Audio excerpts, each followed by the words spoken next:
questions for a high school forensic class, Westinghouse Academy in Pittsburgh. So this is for Mr. Zare's class. They sent in a bunch of different questions. Some of them are audio, a lot of them were written down. They did ask a lot of questions, so I will not be able to answer every single one.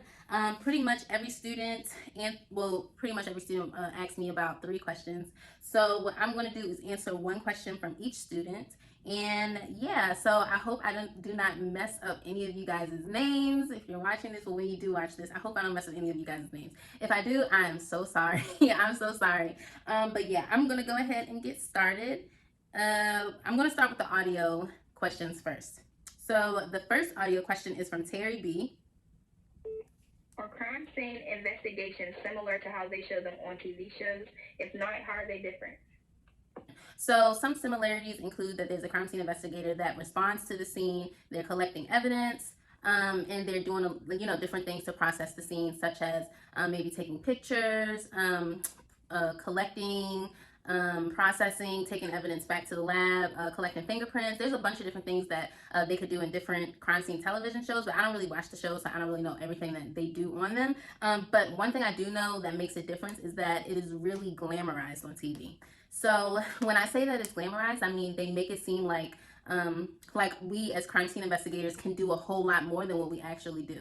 So they may, for example, go to a crime scene and just lift a fingerprint off of a texture, like something that has a weird texture that we normally would not be able to. It wouldn't be that easy to get a latent print off of. Another example is that they may find latent print somewhere and then they can get a match in like 1 minute or 30 seconds, and it is not that fast. It can take months to get a match back in the database. So yeah, that's a huge difference from TV and reality. So the next question is from April M. Hey, my name is April, and the question I would like to ask would be, can it actually be fun being a crime scene investigator like on TV shows? Can it actually be fun solving many mysteries? And what's the hardest part about being a crime scene investigator? So, can it be fun? I would say yes. It is definitely fun being a crime scene investigator because every day is different. You never know what you're going to get into. You see a lot of different things that people don't usually see or that people don't really want to see because it's really gruesome. But you learn how to disassociate from those things, and when you're there with other people like coworkers, because you are all used to seeing those type of things, you can not joke about what you're seeing, but you can laugh about other things that usually are not even related to the scene itself. So it can be fun. It just really depends on the people that you're working with and the environment that you're in at the time. So yeah, it can. And what's the hardest part about being a crime scene investigator? I think the hardest part about being a crime scene investigator is making sure that you stay on top of your mental health. That is a huge issue in crime scene investigation, is that a lot of crime scene investigators' mental health gets affected by all the things that they see over the years. Okay, so the next question is from Amari. Do you ever mess up crime scene investigation? Okay, so Amari asks, do we ever mess up crime scene investigation? I'm assuming you mean like, do we ever forget items at a crime scene, or are there things that may be missed? So in that case, sometimes yes, sometimes people do actually miss items of evidence that get collected. I mean, crime scene investigators are human. Everyone makes mistakes, so there are always mistakes that can be made. You want to make as little as possible. That's why you want to pay as much attention to detail as possible and make as few mistakes as possible, because the more mistakes that you make, that means you're not paying attention, which means you are not being very efficient in your work. So the best way to try to not make mistakes and not miss evidence to be collected is to double check and have somebody else check your work. When you're at a crime scene, make sure you get pictures of everything. You do things step by step, do things in order, do it the same way each time at different scenes. Like, have a process that you use at each crime scene. Even if it's different scenes, you can still use the same process. So yeah, that is how you minimize mistakes. And so Elijah is the only person who sent in a video question. I was going to include Elijah's video, but I'm just going to include the audio like I'm doing with everyone else, since no one else sent videos. I don't want to just put Elijah out there. So here we go. Yeah, I watch a lot of CSI, and I was just wondering if some of the stuff that happens in the CSI show doesn't happen in real life, or did it happen to you in your career as you're doing this? Okay. Honestly, I cannot speak for what happens on the CSI TV shows or NCIS or any of those type of things, Law and Order. I don't watch any of those type of shows because when I am home, like whenever I'm not working, since I was a crime scene investigator, I don't like to come home and look at anything crime scene related. I used to watch First 48. I don't even watch that anymore. Like I want to be completely this. I don't want to have to think about crime scene investigation. And then the few times I did watch those shows, I would be so nitpicky. And I'm like, that's not what happens in real life. Like, why are they at a scene without gloves on? Why are they doing this? Why are they doing that? So I can't enjoy those type of shows. So I really don't know if they do anything that like the same exact way, or if I've experienced anything that has happened in the show. I really couldn't tell you, but I can tell my personal experiences separately, but I wouldn't compare it to the show. I'm going to answer a question from Terry B. So this question is, since you worked as a crime scene investigator, have you ever gotten sick to your stomach by seeing a dead body? No, I have never gotten sick to my stomach seeing a dead body. I mean, I've been upset before from seeing a person die, but I'll talk about that a little bit later because I'm going to answer that with another question. Okay, so Kevin F asked, how much can weather affect a crime scene? So that's a really good question, Kevin. So weather can definitely affect crime scenes. I've been to crime scenes before where it starts raining and you're like, I've had like 50 shell casings outside and it's like raining, it's windy, and I have to call for help because I'm like, hey, we need to get this done quickly. And you literally have to take like a zillion photos because you have to take overall, mid-range, and close-up photos of every single piece of evidence. So if you have 50, then you're taking 50 times 3 plus more because there's going to be other stuff that you're going to have to photograph as well. So yeah, you want to get the items collected and processed and do whatever you have to do for all of the items of evidence. If it's raining outside, or if it's snowing, or if it's windy. Wind is another issue because sometimes you can use so sometimes instead of using the cones, like the yellow cones with the numbers, if it's like biological evidence or something like blood, instead of putting a yellow cone next to it, you may want to use something that's disposable. So you may use like a white placard or something, and you write the number on it, and that's so that you can throw it away afterwards, so that you can minimize cross-contamination. Now those are so annoying to use when it's windy outside, if it's raining, because they just keep flipping over. And I had this one crime scene, I remember, this was probably like my second year of crime scene investigation, and I had this one scene, it was probably like 11 p.m. ish, somewhere around that time, maybe like 11 p.m. midnight, something like that. And it was just really, it was nice outside, it was during the summertime, but it was just kind of like windy, and I had a whole bunch of different blood stains at my scene. So I had to use those white I had to use the white paper. You had to use the white paper markers and write the numbers on it, and I put them all down, and they just kept blowing. And it was me and 3 officers there, and the 3 officers just kept running trying to grab all of the numbers to save them, and that was really, really annoying. So weather can definitely affect your scene, so you have to move quick as possible when you have issues with weather. The next person is Ajay. Ajay asks, what motivates you to do your job? So what motivated me to become a crime scene investigator was I just wanted to help out the community. I'm originally from Baltimore, Maryland, and it's a lot of crime there. There's a lot of homicides there. Growing up, there was always we always had like the highest murder rate and stuff, and I know people who have been killed and everything, so that's kind of sort of like what motivated me, because I kind of want to, it's not necessarily giving back to the community, but it's like helping those people who have lost someone tragically, or something was not even everyone who, like, any crime scene you go to, it's not always going to be about death, but people who have lost something, or something was damaged, or like it could be property damaged or whatever. It's just different things that people experience, and you just want to help out others and give back to the community in that type of way. Okay, so Elijah, I'm not sure, Elijah J, I don't know if this is the same Elijah or not that's in the video, but Elijah J asks, will you ever consider redoing the job if you could? Yes and no. So for those of you all who don't know, I resigned from my position as a crime scene investigator last year. I was a crime scene investigator for 6 years. 5.5, almost 6 years. So, but the agency that I work for, because it's such a large agency, the experience that I have at that agency compared to a smaller agency equates me more with like 10 to 15 years of experience at a smaller agency, because of how many scenes and things that I've worked. So, would I consider doing it again? If I was a If I was a supervisor, then yes, because right now I'm in grad school, and I'm actually doing I'm in grad school for crime scene investigation. So my love for crime scene has not changed. It has not dwindled or anything. But there is a serious issue in the field, the entire field of crime scene investigation, and I would like to change that. So I am currently conducting research right now with my mentor, who is actually one of my old managers, and I'm doing this for my research presentation at school. Yeah, for my grad school project, and basically it's regarding crime scene investigators and their mental health. So if I could come back and work in crime scene, I would want to be a supervisor so that I can implement certain changes in different departments or in that department that I work for, and make sure that the crime scene investigators are taking care of their mental health, that they're being treated fairly, and they're not being overlooked just because they're civilians. Because a lot of crime scene investigators across the country feel that they are overlooked when it comes down from the administration. That because if you're a crime scene investigator, you're working for a police department, and most of the police department are sworn police officers. Most crime scene investigators are not; they're just civilians.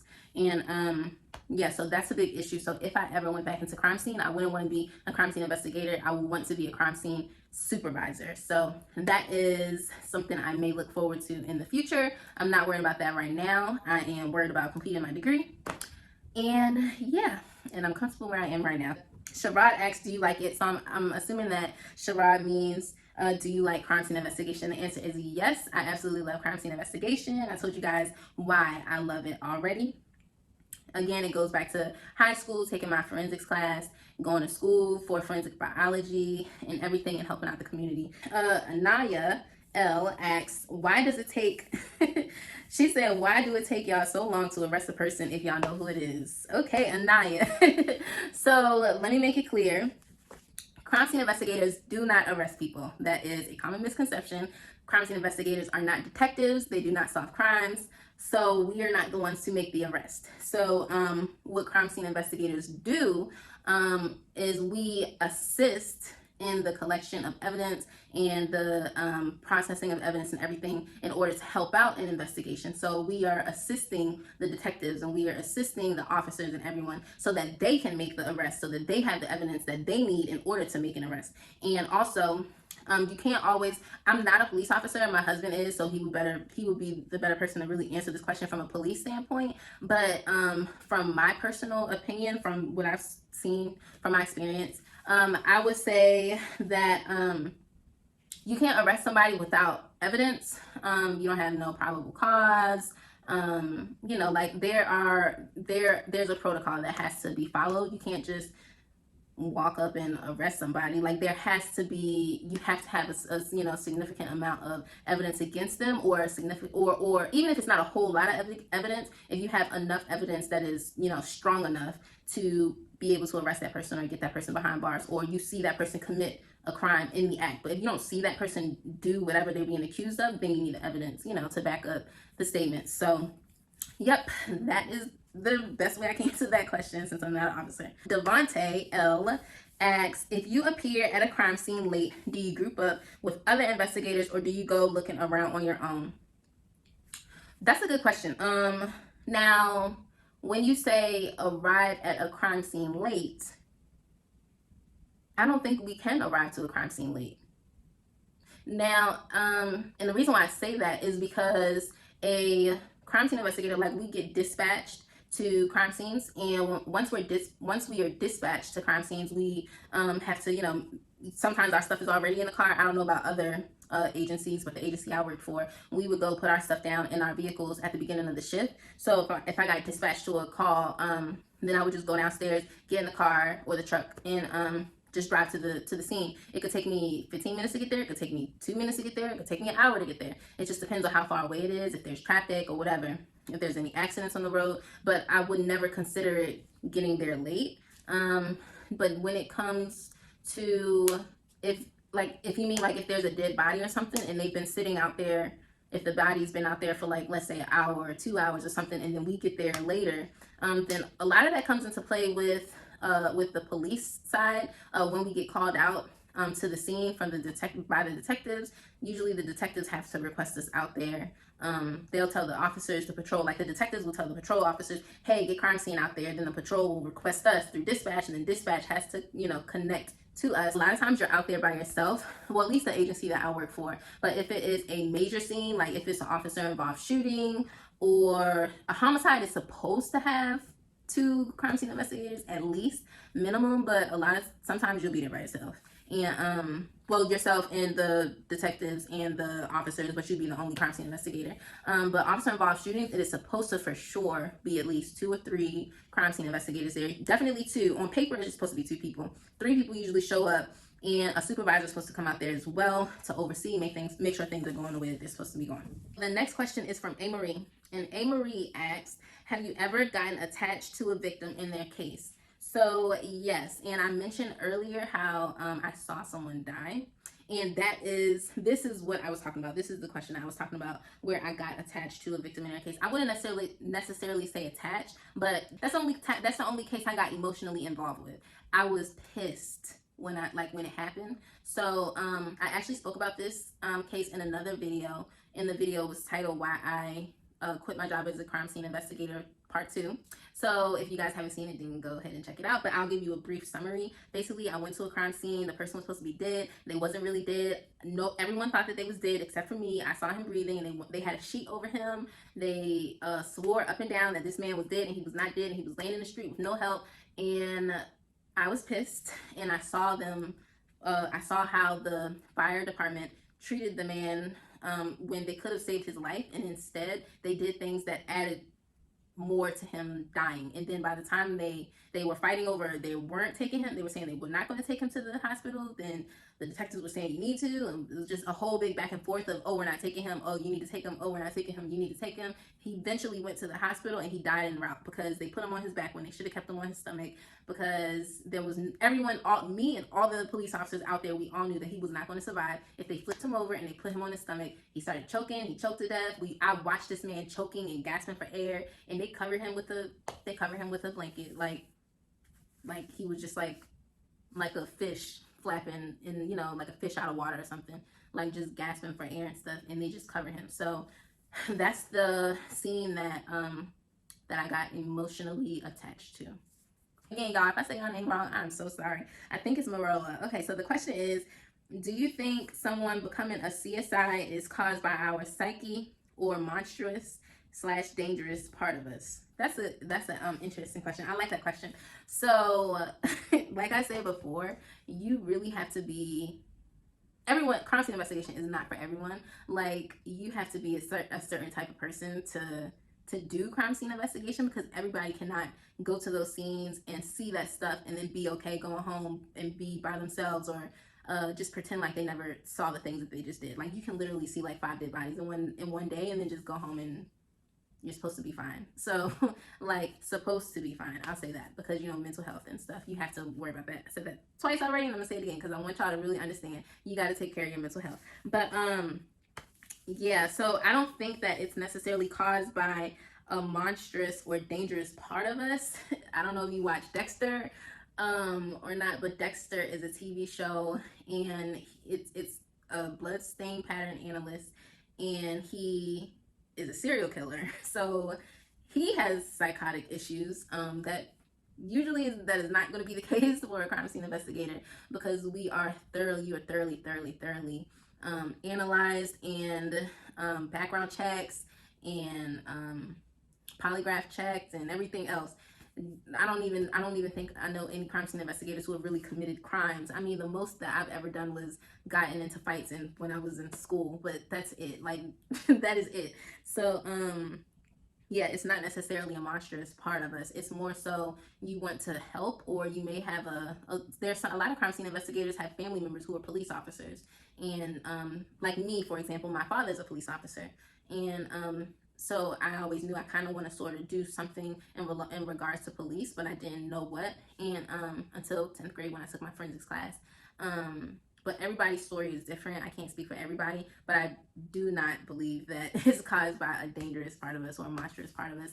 I think it really is just about boiling down to wanting to help other people, because that's what, honestly, a lot of careers, that's the reason why you choose to do what you do, is because you want to help others and you find out your passion and how you can help other people in different ways. And that's why people go into different careers, but it's all for the same goals, to help out, you know, your community and help out humanity in a different way. So yeah. Okay. The next question is from April M. Working as a crime scene investigator, is it a good paying job? Absolutely not. It is not a good paying job. I do not recommend. It is not. Okay, I take it back. I don't want to say that I don't recommend it, because if you want to be a crime scene investigator, go ahead, go for it. I will always give advice to anyone who wants to become a crime scene investigator, interview tips or anything. If any of you want to become crime scene investigators, if you know, in the future when you guys get out of college and everything, send me an email, let me know. And if you want some interview tips or whatever, if you need help with anything, just let me know. I'm always down to help. But it doesn't pay the best. I mean, I'm the reason why I'm saying that is because it's not just me that feels that way. There are crime scene investigators all over the country that feel that way, and I know that because, like I told you guys earlier, I'm conducting research right now for crime scene investigators across the country, and I have did a survey, and I have about 200 responses from crime scene investigators all over the country, and a lot of crime scene investigators across the country stated that they, you know, don't feel as though they're getting paid as much as they should get paid for everything that they do and everything that you see and everything you're exposed to, because it's a hazardous job, and you're going to see and deal with a lot of things that people don't really deal with, or you know, things that you really shouldn't have to see, because you're dealing with the worst parts of society. So yeah, no, yes, it's not the best pay, but it's enough to live, and it's enough to live comfortably and not have to rely on your parents. So because I started this job when I was 22, and yeah, I was 22. So at first when I moved down here, like, I was a substitute teacher. Well, before I moved down here, I was a substitute teacher. I was working at Papa John's, and then I got hired. This was right after college. So then I got hired like 7 months later as a crime scene investigator. Moved down here, and when I first started out, it was really hard to learn how to budget and how to manage my money and everything. But once I got that situated, like, I never had to ask my parents for money anymore. Like, I got my bills paid on time, brought furniture. I got a dog. Dogs are expensive, so like, it's enough to live. But if you want to be making a lot of money, if you want to be rich and all that kind of stuff, this is not the job for you, because it's going to take you a long time to get that type of money, unless you move up in the ranks and you become like a supervisor or manager, head over a forensic unit. That's where the money is at. It's not in being a crime scene investigator. The money is in the rank. The money is if you want to be a supervisor, if you want to be someone in administration. That's where the money is. Okay, Taiwan. Taiwan asks, what is the worst scene you've ever been to? The worst scene I've ever been to, well, I already told y'all about the one that I got emotionally attached to. That is my number one scene. That's the number one worst scene for me. And it honestly wasn't that gruesome or anything. The reason why it was the worst scene for me was just because of what that man had to experience and what I witnessed and watched. That's why that was the worst scene for me. But as far as the worst, like the most gross scene, like the most gruesome scene, would probably be when I saw, okay, so I had this crime scene and there was a train. So there was this guy who worked on the train. It was at nighttime. It was probably like 3 in the morning. It was rainy outside, and I had to walk through all of these bushes and up this train track, and the train had stopped, and the guy that worked on the train, I guess he got off to do something. I don't know what he got off to do, to check something or whatever, and the train just started moving when he was down. I don't know, weirdest thing ever, and he was sliced in half.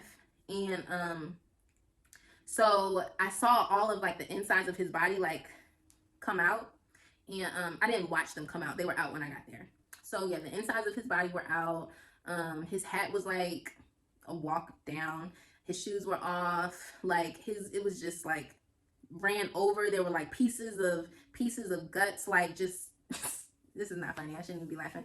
There were like pieces of guts like scattered like down the train, like on the bottom of the train and on the train track and in the grass. It's disgusting. It really is disgusting thinking about it now. And see, this is why I say it's like people who are in crime scene investigation are really weird, because I started laughing when I was talking about it, and it's really not funny. It's not nothing to laugh at. But when I think back about it, it's just like I laugh because it's so gross, and it's like, oh my gosh, I can't believe I did that. And it's weird. It's still not a reason to laugh, so don't mind me, y'all. Amari asks, how many years of college did you do? I did 4 years of undergrad at Delaware State University. I graduated with my Bachelor's of Science in Forensic Biology, and now I am about to graduate with my master's degree in crime scene investigation. I'll be graduating this month. Yes, in December. This is my last semester in grad school. So I took a break in between. I graduated from undergrad in 2013, and I worked for like 3 years, I think, before I started my master's program. So I took a 3-year break or whatever. And now I am finished. So I did grad school for 2 years, 2.5 years, and I'm about to graduate. So a total, once I graduate, that'll be 6 years total. But you can get a job as a crime scene investigator with just a bachelor's degree. Or if you don't want to go to college, because college ain't for everybody. Some people, if you just have an associate's degree and you become a police officer, you can become a crime scene investigator after you have police officer experience for a few years. I think 3 years or something. You would need 60 college credit hours plus 3 years of experience as a police officer. But if you don't want to be a police officer, you can just have 4 years of undergrad in forensics or forensic biology, chemistry, whatever, or physical science or criminology, criminal justice, those different majors. Drakir asks, okay, so Drakir asks 3 questions. I'm going to read 2 of them. I'm only answering 1. So the first question, I'm going to read it and I'm not going to answer it. I just want to try to see how funny the question is. So the question is, how would one successfully hide a dead body? Asking for a friend. I'm not answering that question, but I thought it was a good question, so I wanted to include it in here because it's a funny question. So the next question that Jakir asked was, what was the weirdest crime scene you've ever witnessed? The weirdest crime scene I've ever witnessed? The guy with the train that I just told you guys about. That was weird and very gross. I don't think I've had weird crime scenes. I don't think I can really remember anything that was weird. I more so remember things that were traumatic and that were gross, like something that you shouldn't see. Because if it's something that's weird, then I feel like it's not a big deal. If it's just oh, that's weird, maybe that's not the right word to describe it. So I will say one of the most traumatic crime scenes that I have ever witnessed. I'm going to substitute weird for traumatic. So the most traumatic crime scene I've ever witnessed was a woman who, she was going through depression. I found her diary that she had been writing in for over a year or so, just talking about her depression and everything. So she shot and killed herself. But before she shot and killed herself, she also shot and killed her 1-year-old child. And that was pretty traumatic. It didn't affect me emotionally like how the other scene did, but it was sad. It was really sad. So that was really weird, I guess, but it was more so traumatic and more so crazy than anything. So yeah, it was really, really crazy. Okay, Lawrence S asks, how many cases do you get per day? Honestly, that can vary.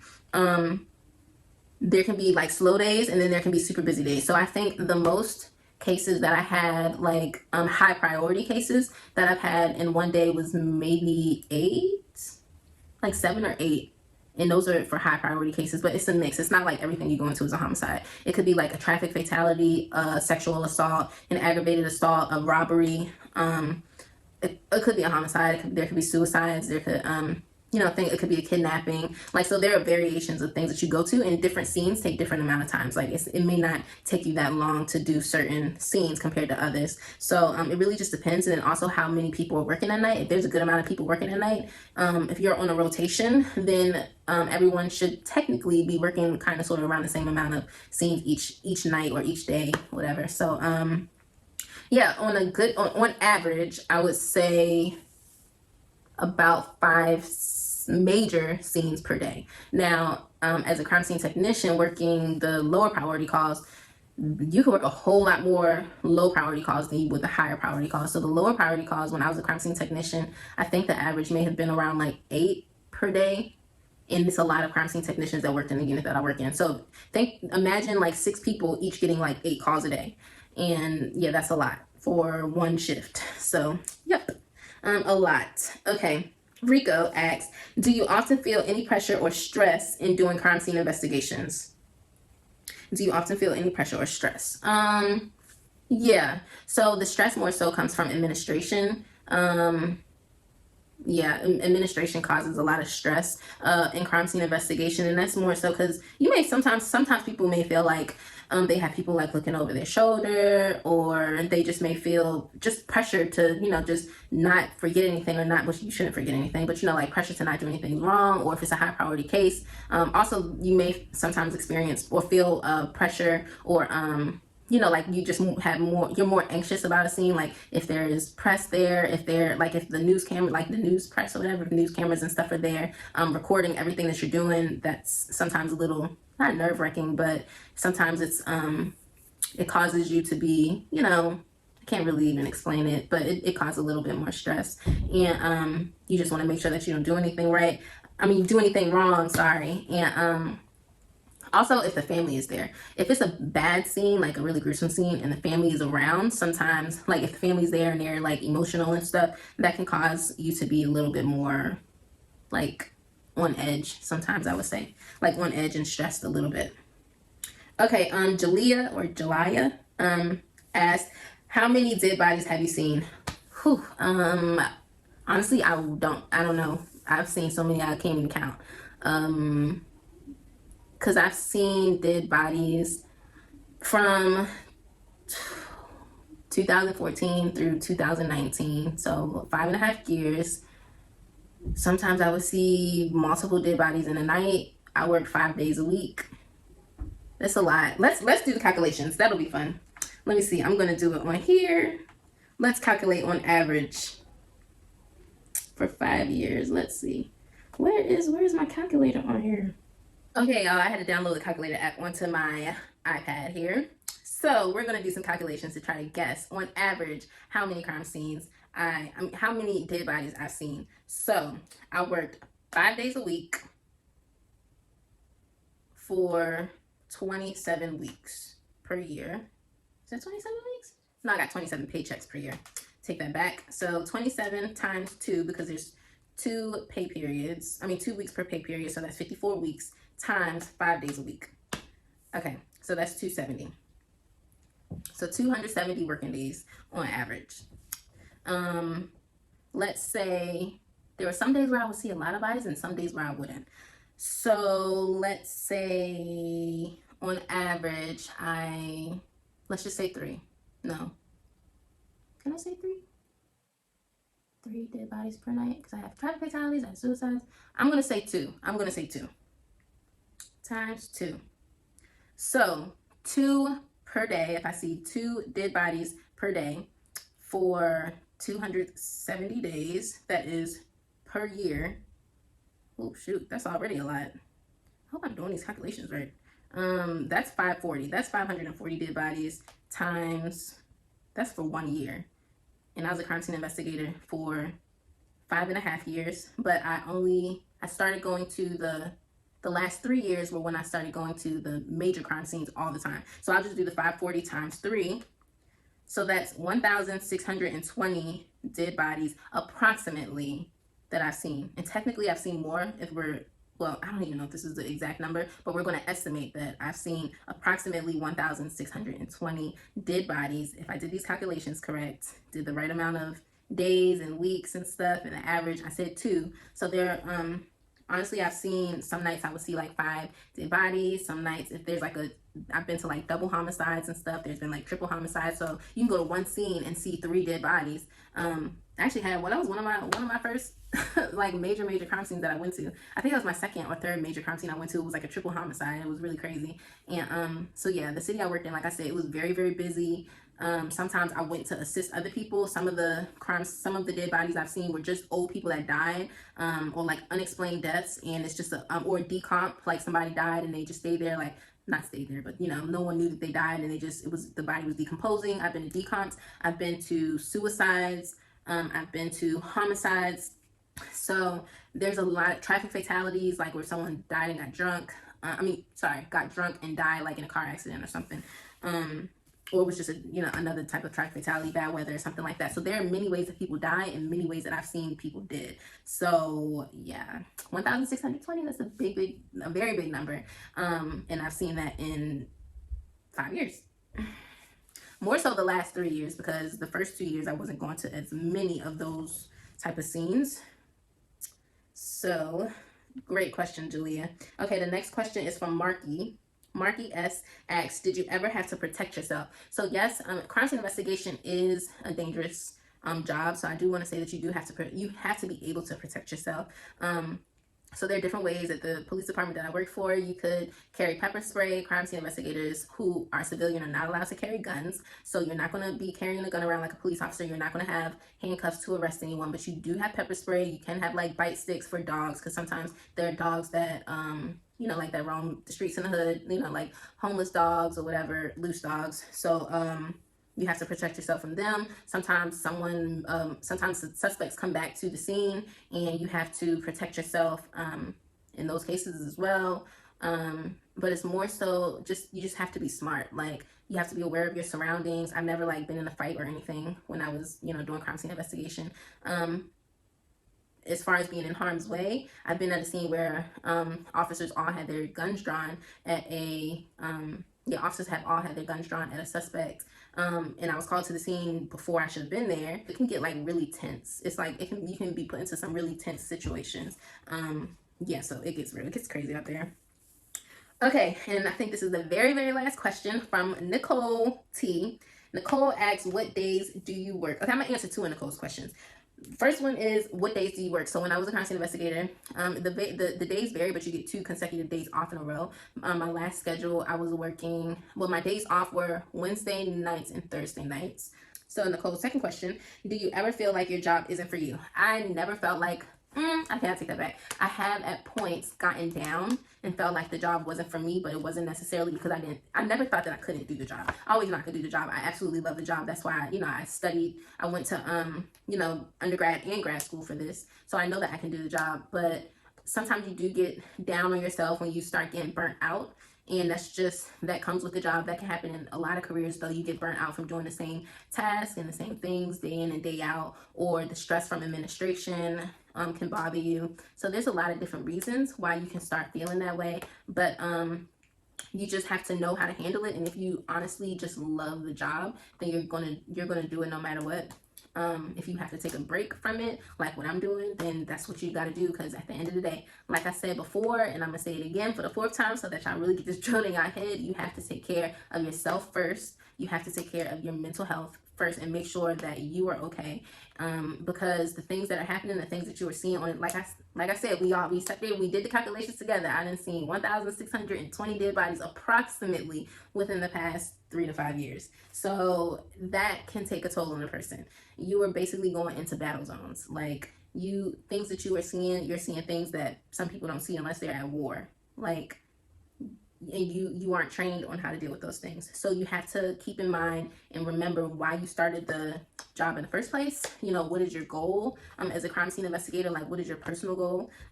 What do you want to do? Like, do you want to stay a crime scene investigator? Do you want to move up and be a supervisor? Do you want to create change? Like what I want to do, I want to create change in the field. And that's the reason why I'm still studying it. And, and doing my research that I'm doing and reaching out to crime scene investigators across the country, because I want to be able to create change in that field. So, and that's because there's just so many things that needs to change, and a lot of it has to deal with administrations of police departments. So yeah.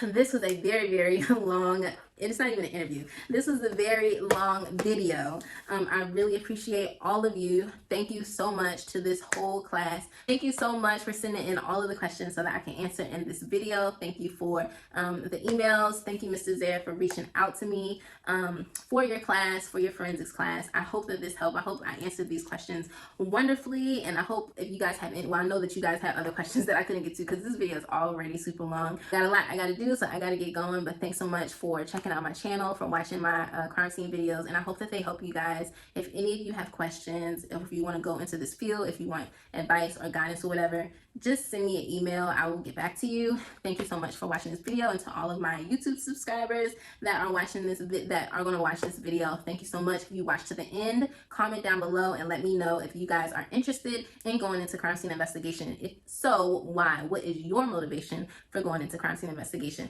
So thanks so much for watching, guys. I'll see you next time. Bye.